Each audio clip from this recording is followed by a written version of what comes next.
పాపయ్య అనే రైతును. నాకు ఎకరా 1 గుంటనే ఉన్నది. ఈ త్రిబుల్ 28 కిలోమీటర్లు ఓఆర్ఆర్ నుంచి ఇంత అవసరం ఉన్నదా?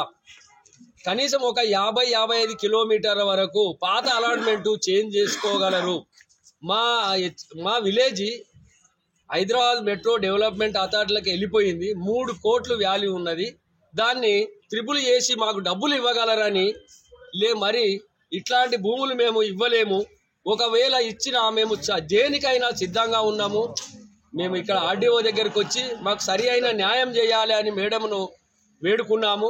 సరే మీకు న్యాయం చేస్తాను నేను అని ఒప్పుకున్నది. మరి మా ఇంత దగ్గర అవసరమా ఈ త్రిబుల్? ఇది కేసీఆర్ ఫామ్ హౌస్ గురించి తీసుకెళ్లిన అలాట్మెంట్. ఇది పాత అలాట్మెంటు.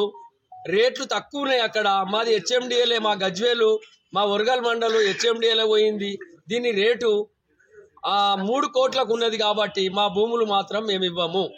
మాకు ఎకరా భూమి నుంచి స్టార్ట్ చేస్తే ఒక 500 గదాల ఇళ్ళ, ఒకరి ఇంట్లో ఒకరికి ఉద్యోగమా, ఏమి ఇవ్వగలుగుతారు? అలాంటి ఒప్పుకున్నప్పుడే మేము ఇక్కడికి వచ్చి మేము మేడంతో మాట్లాడతామని చెప్పి ఇప్పుడే మా వాంగ్మూలం రాసి ఇవ్వడం జరిగింది. మా రెవెన్యూలో 180 ఎకరాలు పోతున్నది. మొత్తం అందులో ఉన్న రైతులు కూడా మొత్తం బాధితులు. ఎకరము 2 ఎకరాలు 3 ఎకరాల రైతులే. అందులో 10 ఎకరాలు ఉన్న వారు ఒక్కరు లేరు. ఆ నష్టపరిహారం అనేది ఎక్కువ కూలిపోతున్నాము. అయితే గవర్నమెంట్ ముందు అలాట్మెంట్ ప్రకారం తీసుకోవాలంటే మన గజ్వేల్ లోపలికి వస్తుంది, తూప్రాన్ లోపలికి వస్తుంది, జయదేపూర్ లోపలికి వస్తుంది. ఆ అలాట్మెంట్ తీసుకొని పొమ్మని మేము కోరుతున్నాము. కలెక్టర్ని కానీ ఆర్డీఓను కానీ మన సీఎం కూడా అదే ప్రకారంగా కోరుతున్నాము. ఈ అలాట్మెంట్ మార్చుకోమని అంటున్నాము. లేదంటే అలాట్మెంట్ మార్చుకొని విడాల బహిరంగ మార్కెట్ వాళ్ళవి. మాది 3 కోట్లు ఉంది, అందులో 9 కోట్లని ఇవ్వండి మాకు. మేము మొత్తం నష్టపోతున్నాము, కూలిపోతున్నాము. మాకు బతకడానికే భూమే లేదు. నాకు ఉన్నది 1 ఎకరము 32 గుంటలు. అందులో 1 ఎకరము 18 గుంటలు పోనే పోతుంది. అందులో మిగిలేది 12 గుంటలే. ఆ 12 గుంటలు దుమ్ముకే దొడానే కొట్టుకపోతాను నేను. ఇక నేను నష్టపడి నేను నా పిల్లలతో పాటు ఇంత పురుగుల మందన తాగి చేస్తాం. కానీ భూమి వినడానికి మేము సిద్ధం లేము. లేదంటే అలాట్మెంట్ మార్చుకోండి అని కోరుతున్నాం. గవర్నమెంట్ను కూడా, ఆర్డీఓను కూడా, కలెక్టర్ కూడా వాళ్ళకి దయచేసి చెప్తున్నాము. ప్రతి వందనాలు చేసి చెప్తున్నాము. అందరికి కూడా చెప్తున్నాము. మీ మీడియా వాళ్ళకు కూడా చెప్తున్నాము. అదే చెప్తున్నాము. మన తప్పుంటే క్షమించండి.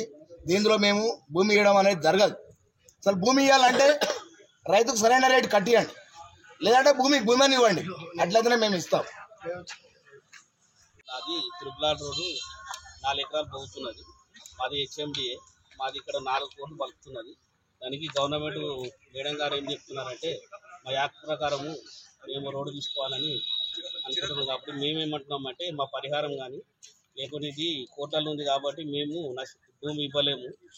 కావున మాకు బహిరంగ మార్కెట్ 3 రేట్లు ఇవ్వాలని కోరుతున్నాము. లేని ఏడల అలైన్మెంట్ చేంజ్ చేసుకోవాలని కోరుతున్నాము. మరియు మాకు జీవనోపాధి కూడా మేము మొత్తం కోల్పోతున్నాం కాబట్టి మాకు ఏదైనా ఉద్యోగమా ఏదైనా కావాలని మేడంను అడగడం జరిగింది. అదేవిధంగా మమ్మల్ని ఈ రోడ్డు ఒకవేళ తీసుకున్నట్టయితే మాకు ఇదే రోడ్లో మాకు భాగస్వామ్యం చేయాలని, మేము కోల్పోతున్నాం కాబట్టి మేము భాగస్వామ్యం చేసి మాకు ఇది ల్యాండ్ దాని పక్కనే ల్యాండ్ ఇవ్వాలని కూడా మేము కోరుతాము. హిట్ టీవీ యాప్ ని డౌన్లోడ్ చేసుకోండి. ఇందులో short news, live news, entertainment movies అన్ని అవైలబుల్ గా ఉన్నాయి. Please download hit TV app. Hit TV app ని ఫ్రీగా డౌన్లోడ్ చేసుకోండి.